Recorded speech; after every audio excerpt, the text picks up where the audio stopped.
দোহার বৈঠকে শেষ হলো যুক্তরাষ্ট্র ও ইরানের প্রথম দফার পরোক্ষ কারিগরি আলোচনা।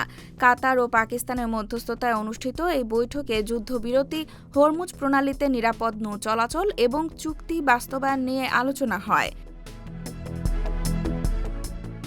বৈঠকে লেবাননে যুদ্ধবিরতি লঙ্ঘন, মধ্যপ্রাচ্যে মার্কিন সেনা উপস্থিতি বৃদ্ধি এবং ওয়াশিংটনের সাম্প্রতিক বক্তব্যের কড়া সমালোচনা করে তেহরান।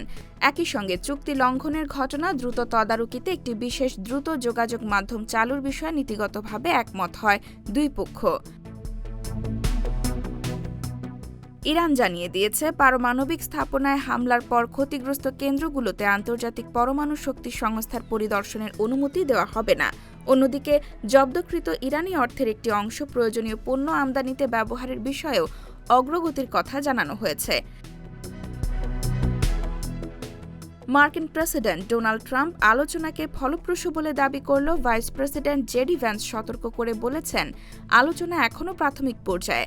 আপাতত দুই পক্ষের মূল মনোযোগ হরমুজ প্রণালীতে বাণিজ্যিক জাহাজ চলাচল স্বাভাবিক রাখা। সাপ্তাহিক বাংলা গ্যাজেট নিউজ ডেস্ক।